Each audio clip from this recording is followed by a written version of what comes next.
Ang pagtawag kay Moises. Ikatlong kabanata.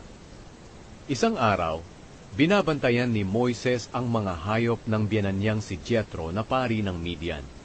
Dinala ni Moises ang mga hayop malapit sa ilang, at nakarating siya sa Horeb, ang bundok ng Diyos. Nagpakita sa kanya roon ang anghel ng Panginoon sa anyo ng naglalagablab na apoy sa isang mababang punong kahoy. Nakita ni Moises na naglalagablab ang punong kahoy, pero hindi naman nasusunog. Sinabi niya, "Nakapagtataka, bakit kaya hindi iyon nasusunog? Malapitan nga, at nang makita ko." Nang makita ng Panginoon, napapalapit si Moises para tumingin. Tinawag siya ng Diyos mula sa gitna ng mababang punong kahoy. "Moises, Moises." Sumagot si Moises, "Narito po ako." Sinabi ng Diyos, "Huwag ka nang lumapit pa. Tanggalin mo ang iyong sandalyas, dahil banal ang lugar na kinatatayuan mo.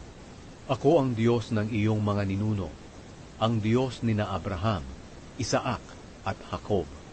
Nang marinig ito ni Moises, tinakpan niya ang kanyang mukha, dahil natatakot siyang tumingin sa Diyos. Pagkatapos, sinabi ng Panginoon, "Nakita ko ang paghihirap ng aking mga mamamayan sa Ehipto. Narinig ko ang paghingi nila ng tulong dahil sa sobrang pagmamalupit ng mga namamahala sa kanila, at naaawa ako sa kanila dahil sa kanilang mga paghihirap. Kaya bumaba ako para iligtas sila sa kamay ng mga Ehipsyo, at para dalhin sila sa mayaman, malawak at masaganang lupain na tinitirhan ngayon ng mga Kananeo, Heteo, Amoreo, Perezeo, Hiveo at mga Jebuseo. Narinig ko ang paghingi ng tulong ng mga Israelita, at nakita ko kung paano sila inalipin ng mga Ehipsyo.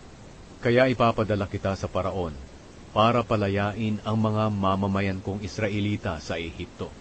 Pero sinabi ni Moises sa Diyos, "Sino po ba ako para pumunta sa Paraon at ilabas ang mga Israelita sa Ehipto?" Sinabi ng Diyos, "Sasamahan kita, at ito ang tanda na ako ang nagpadala sa iyo. Kapag nailabas mo na ang mga Israelita sa Ehipto, sasambahin ninyo ako sa bundok na ito."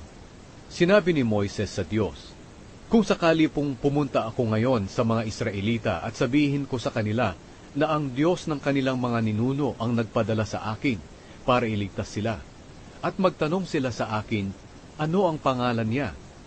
Ano po ang isasagot ko sa kanila?" Sumagot ang Diyos kay Moises, "Ako nga ang Diyos na ganoon pa rin." Ito ang isagot mo sa kanila, "Ang Diyos na ganoon pa rin ang nagpadala sa akin."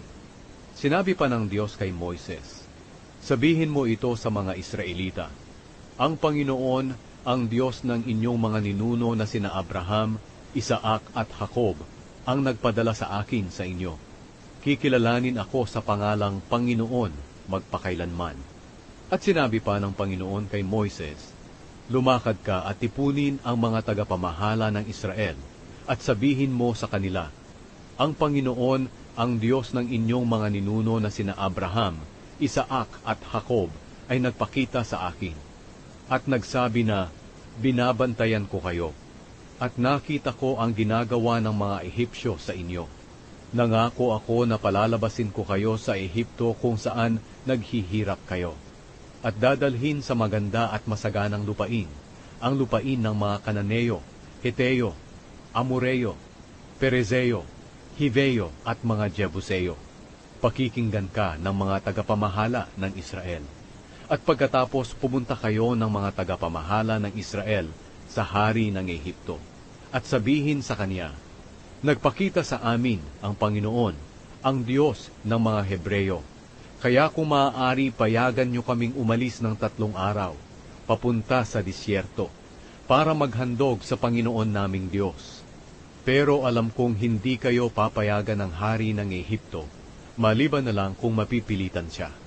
Kaya parurusahan ko ang mga Ehipsyo sa pamamagitan ng mga himalang gagawin ko sa kanila. At pagkatapos noon, papayagan na niya kayong umalis.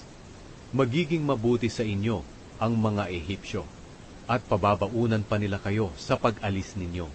Ang mga Israelitang babae ay manghihingi ng mga alahas na pilak at ginto at mga damit sa mga kapitbahay nila na Ehipsyo at sa mga babaeng bisita nito. At ipapasuot ninyo ang mga bagay na ito sa inyong mga anak.